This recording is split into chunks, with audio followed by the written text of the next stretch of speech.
అయితే తెలంగాణ రాష్ట్రంలో రేవంత్ సర్కారు భూదోపిడీ పర్వం పరాకాష్ఠకు చేరింది. ఇందిరమ్మ రాజ్యంలో ప్రభుత్వ భూముల పందేరం ఇష్టారాజ్యంగా మారింది. గజం జాగాను వదలకుండా పొతం పెడుతున్న రేవంత్ రెడ్డి ఏకంగా భారీ కుంభకోణానికి తెరతీశాడు. దేశ చరిత్రలోనే అతిపెద్ద ల్యాండ్ స్కామ్ తెలంగాణలో జరుగుతుంటే కేంద్రంలో బీజేపీ కిమ్మనడం లేదు. రెండు పార్టీలు రాజకీయాలకు అతీతంగా వాటాలు పంచుకున్నాయన్న అనుమానాలు బలపడుతున్నాయి. రేవంత్ రెడ్డి గద్దెనెక్కిన తర్వాత రికార్డు స్థాయిలో పారిశ్రామిక భూములు అమ్మడానికి తెరతీశాడు. సెంట్రల్ సిటీ నుంచి శివారు ప్రాంతాల వరకు 22 పారిశ్రామిక వాడల్లోని 9,292 ఎకరాలకు ఎసరు పెట్టాడు. ఈ భూములను కాజేయడానికే హెచ్ఐఎల్టీపీ పాలసీని తీసుకొచ్చినట్టు క్లియర్గా అర్థమవుతుంది.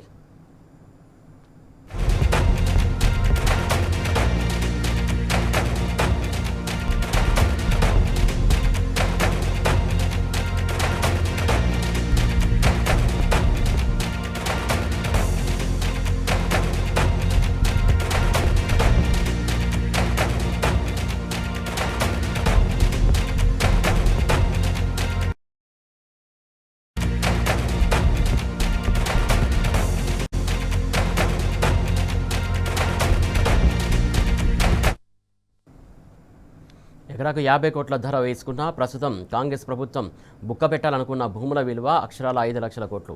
ఇంత విలువైన భూములను హెచ్ఐఎల్టీపీ కింద మల్టిపుల్ జోన్గా మార్చేందుకు రేవంత్ సర్కారు సిద్ధమైంది. బహిరంగ మార్కెట్ ధరతో పోల్చితే కేవలం 2-3% ధరకే రేవంత్ అనుయాయులు అపరంగా భూములు కట్టబెట్టేందుకు తెగించింది ప్రభుత్వం రిజిస్ట్రేషన్ ధరలో కేవలం 30% విలువైనటువంటి భూములను పలహారంగా పంచేందుకు రంగం సిద్ధమైంది. దేశ చరిత్రలోనే ఇంత చౌకగా మల్టిపుల్ జోన్ భూములను క్రమబద్ధీకరించడం ఎక్కడా జరగలేదు. మరి బిగ్గెస్ట్ ల్యాండ్ లూట్లో ఎవరి వాటా ఎంత? లక్షల కోట్ల విలువైన భూములను అక్కడికి పావుసేరుకు ఎందుకు కట్టబెడుతున్నారు? అతిపెద్ద భూదోపిడీ కుంభకోణాన్ని బీఆర్ఎస్ నిగ్గదీస్తోంది. కానీ ఇప్పటి వరకు ప్రభుత్వం దీనిపై స్పందించడం లేదు. కనీసం కేంద్రంలో ఉన్న బీజేపీ మౌనవ్రతం పలు అనుమానాలకు తావిస్తుంది.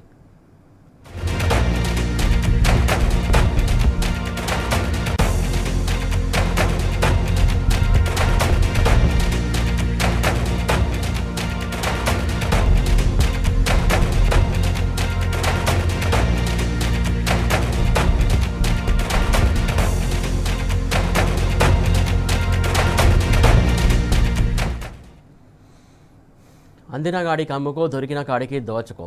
ఇదే తెలంగాణలో రేవంత్ సర్కారు అనుసరిస్తున్న రూలింగ్ ఫార్ములా. అసలు భూములను మింగేసే యావతప్ప పరిపాలనపై సోయి కనిపించట్లేదు. ఎటువంటి సమగ్ర అధ్యయనం చేయకుండానే హెచ్ఐఎల్టీ పాలసీని ప్రభుత్వం తెచ్చిందని అధికారులు చెబుతున్నారు. పారిశ్రామిక వాడల్లో ఉన్న పరిశ్రమలు భూముల విస్తీర్ణం తప్ప ఇతర వివరాలేవీ సేకరించలేదని తెలుస్తోంది.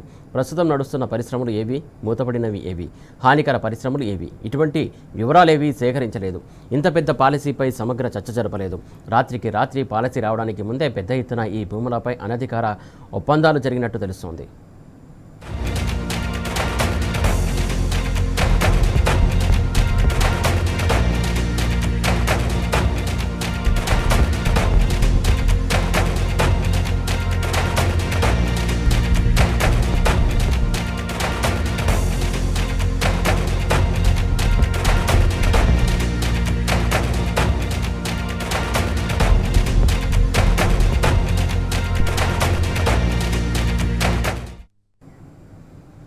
తెలంగాణలో పేదల సంక్షేమానికి జాగా ఉండదు. ఇందిరమ్మ ఇల్లు కట్టేందుకు భూమి దొరకదు. ముస్లిం సోదరులకు గబ్రస్థాన్కు జాగా ఉండదు. కానీ భూదందాలు చేయడానికి మాత్రం ఏకంగా 9,000కు పైగా ఎకరాలను మింగేందుకు సిద్ధమైంది రేవంత్ సర్కారు. రియల్ ఎస్టేట్ వ్యాపారులు సీఎంలు అయితే ఇంతకంటే ఎక్కువ ఆశించడం కూడా అత్యాశ అవుతుంది. అసలు రేవంత్ గద్దెనెక్కిన తర్వాత భూముల దోపిడీ కేంద్రంగానే పరిపాలన సాగుతున్నది. ముందు మూసీ నది తీరంలోని భూములు, తర్వాత మెట్రో రైలు భూములు, ఆ తర్వాత లగచర్ల గిరిజనుల భూములు, అనంతరం హెచ్జీయు భూములు, ఇక తాజాగా ఇప్పుడు 9,292 ఎకరాల పారిశ్రామిక భూములు. రేవంత్ రెడ్డి దృష్టి కేవలం భూములు మింగేయడం పైన ఉంది. 2 ఏళ్లలో ప్రభుత్వ భూములు అమ్మడం, అప్పులు చేయడం తప్ప రేవంత్ సర్కారు ప్రజలకు చేసింది శూన్యం.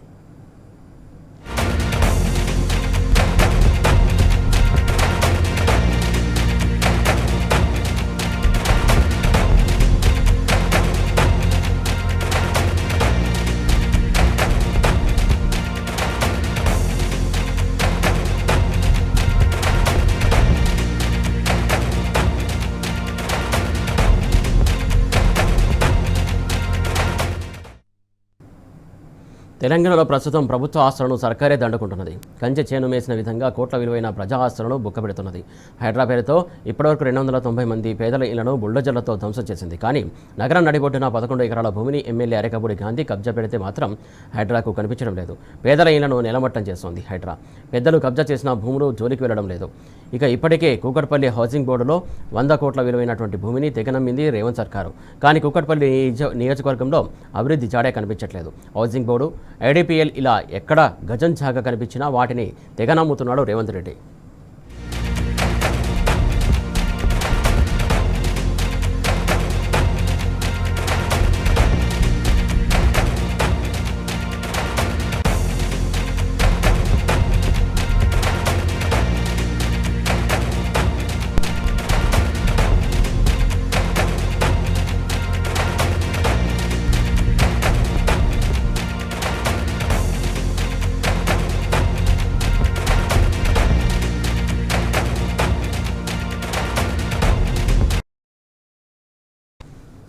తెలంగాణలో రేవంత్ సర్కారు దేశంలోనే అతిపెద్ద భూకుంభకోణానికి పాల్పడుతున్నది.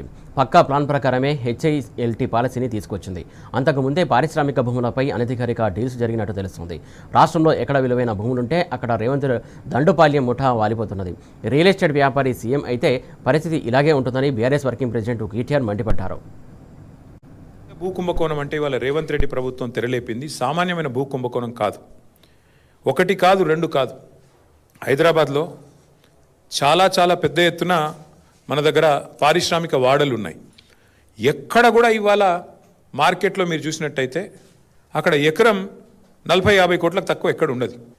ఇవాళ అట్లాంటి భూముల్లో రేవంత్ రెడ్డి ప్రభుత్వం తెరలేపిన కుంభకోణం ఎంత పెద్దది అంటే దాదాపు 9,200 పైచిలుకు ఎకరాలు, దాదాపు 9,300 ఎకరాల భూమి హైదరాబాద్లో దగ్గర 5 లక్షల కోట్ల విలువ చేసే ఆస్తిని అందులో మరి ఇవాళ ఆయన అనుయాయులకు, ఆయన వందిమాగదులకు, ఆయన బామ్మర్దులకు, ఆయన తమ్ముళ్లకు, ఆయన చుట్టూ ఉండే బ్రోకర్లకు ఇవాళ ఒప్పందాలు కుదిరించి ఒక అతిపెద్ద భూకుంభకోణానికి రేవంత్ రెడ్డి ప్రభుత్వం మొన్న జరిగిన కేబినెట్ సమావేశంలో తెరలేపింది.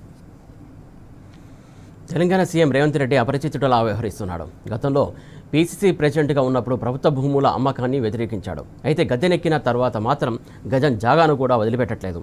అందుకే అనుముల రేవంత్ రెడ్డి అమ్మకాల రేవంత్ రెడ్డిగా మారడని మాజీ మంత్రి హరీష్ రావు ఎద్దేవా చేశారు. తెలంగాణ రాష్ట్ర ప్రభుత్వం, తెలంగాణ ప్రజలు, తెలంగాణ వాదులు ఇది పెద్దలు ఇచ్చిన ఆస్తి. మనం బ్రతకడానికి, మన సోకులకు ఈ భూములు అమ్మొద్దు.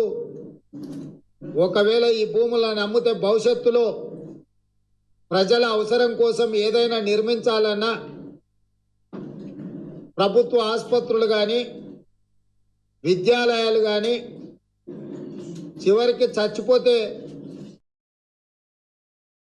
భూమి లేని పరిస్థితి ఉంటుంది.